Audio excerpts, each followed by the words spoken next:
Hi,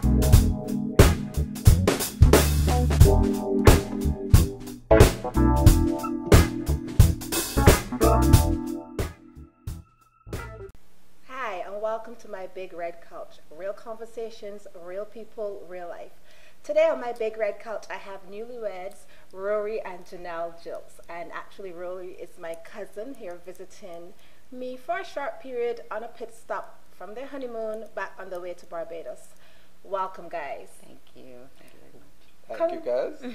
Congratulations on your marriage. How does it feel? You guys got married on 2 Saturdays ago, August 18th. How does it feel? Fantastic.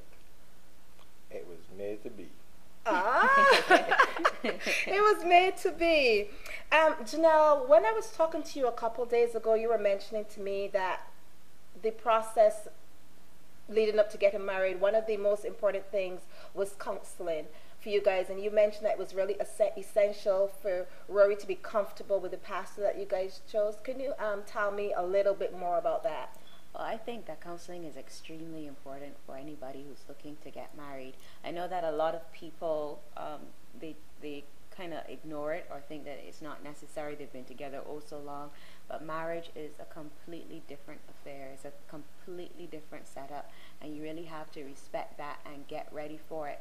And for us, it was a way of ticking off, oh yeah, you know what, we did this. We had this conversation. For instance, the pastor had said money. Money was a big thing. Money breaks up a lot of people. And he was really surprised with the two of us that we had actually had the money conversation. He said he had accountants who never spoke about money.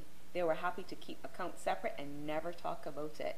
So it's a good way of kind of giving you an idea of the things that can come up in a marriage, and a kind of way of ticking off, okay, yeah, we did discuss this. We had these conversations, or we didn't, and we need to. So I think it's really important. I needed him to be extremely comfortable with whoever we had that conversation with. And why specifically did you need him to be comfortable? I talk for a living. Okay. So I'm accustomed to, but I know guys, not saying that my guy isn't one of a kind, because he is, but in some ways, he is very much like, the male population in terms of not always being very comfortable in sharing, particularly with strangers. I agree. And I didn't need for him to be in that situation at all.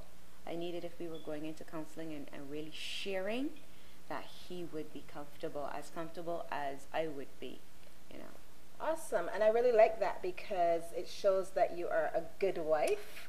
A good wife. And I really enjoy seeing how you guys interact with each other. Whilst you've been here, you've just interacted really easily and comfortably. There's been a level of comfort that you don't really see with most newlyweds. What do you attribute this to? Oh, that's pretty easy. We were meant to be together. Oh, you keep it nice and simple. Strong and silent. Janelle, tell me why you think you guys are so comfortable together. I think we were friends first. And I love that about us. I think that we were friends before we became lovers and everything else. I used to smell Rory on the bus. Years and years ago, we actually would take the same bus to school. I was going to Combermere, and he was going to Foundation. I never knew his name or anything like that. But when this boy got on the bus, you could smell his mother's perfume licking down. Oh my gosh! And he would get on the bus with this look like, oh, I'm so hot and I know it. And he would look at him like, this fella think he saw all of that. I'm sexy and I know it. Exactly. And then life is so funny. We met again at BCC, that's Barbados Community College, and then again at university. And all along we would have had significant others, but he was always a friendly face. And then when we finally started chatting again, still as friends, he was just this wonderful person. And I think that it grew out of that. It really grew out of that. Beautiful. I love that. And Rory, this question is specifically for you. I've been seeing on the internet, I think last week there was, and it was also on Good Morning America, and they were talking about the morning after photos, where you have photographers coming into your actual bedroom the morning after your wedding night to take photos. Some of them were pretty risque, and these couples were sharing these photos on Facebook. What's your take on that? Is that something that I mean, you've been married, you've had your morning after, but what do you think about that as, you know, as a man? What do you think about that kind of, to me, intrusion into the sanctity of the marriage bed? Well, I wouldn't go so far as to share my morning after photos with anybody. I mean, that is just interrupting what should happen, take place between a man and his wife. I mean, that's something you would see on television, but to bring it to reality is carrying it a bit too far. On a whole different level. Janelle, Yeah. any thoughts? I agree with my husband. I agree with my husband. I think, you know, I've always been the kind to try to respect other people and their decisions, you know, whatever they may be, however crazy they might be. But it's not something that I would want for myself, and it's certainly not something I would encourage for my friends. You know, this whole thing of taking your personal business and putting it on film and getting it out there, all these sex tapes and all these other things you're hearing about. You might think this is safer because it's me and my husband and it's our morning after, but don't do something that you might live to regret.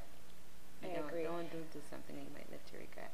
And speaking of girlfriends, and you know how important my girlfriends are to me, and you shared with me that the morning of your wedding, that you were a little under the weather, and it was really important to you to see your different circles of girlfriends getting along and melding well as the bridal party, and there were 8 of them, you said? Yeah.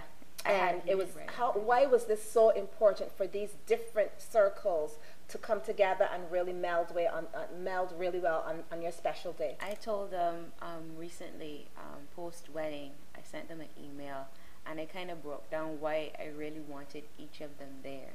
Because my maid of honor, Latoya, was my rock. She took care of me. The day before the wedding, she drove. I didn't do anything. She took care of me, so she was my rock. There were about 2 others that were my joy. Any sadness on the day, they would have looked after. There was another young lady. She's my namesake. She's also Janelle.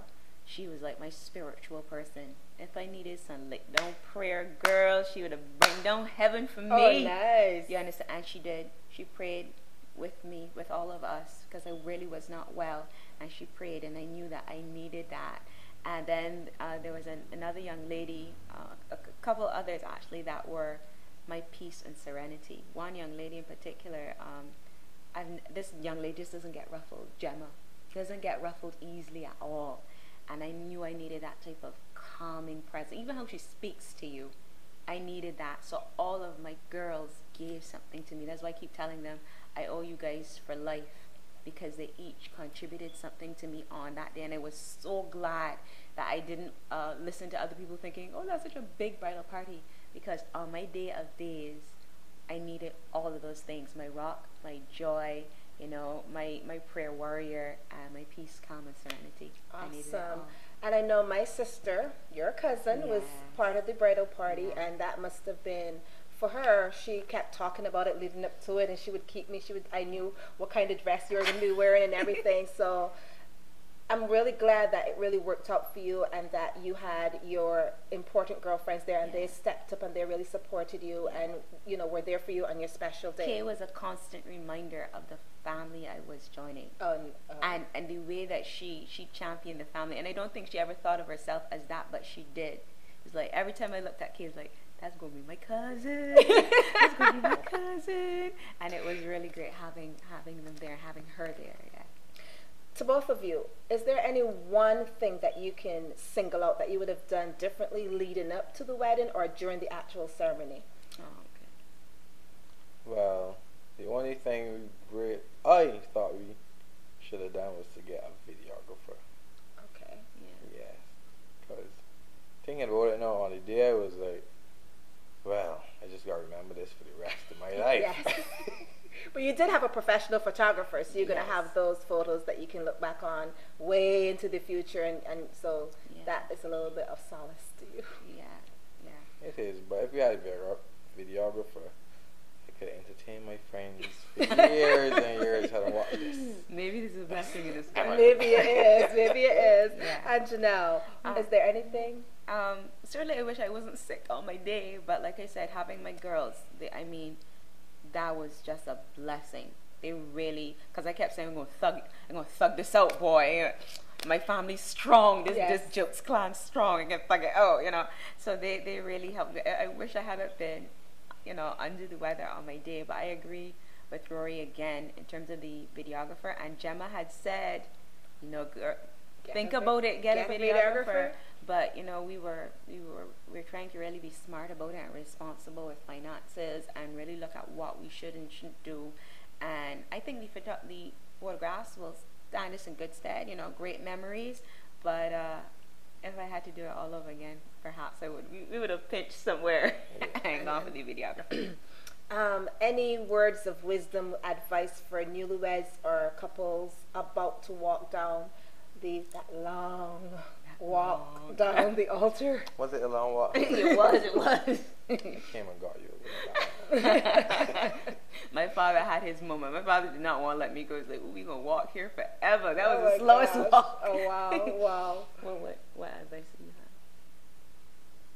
Be comfortable. If you're going to get married, you have to be comfortable. Okay, that's good. I think I'm going to go back to what we started with, the counseling. Yes. I think that is extremely important, and you know, find that person who is responsible. Find that pastor, priest, father, what have you, whatever title your denomination gives to, you know, the head of the church. Find that person that you're comfortable with, and you know, whose life you can really pick examples from. And I say that because, again, counseling is a great way to kind of do that internal checklist. You know, have we really discussed this? Have we really considered that?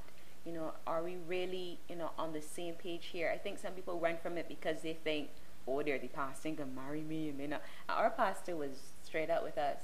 He was saying to us constantly, you know, I want bracket to you all. And you're like, oh. He said, no, I don't do fufu marriages. This has to be for real. And if you guys are not ready, I'm not marrying you.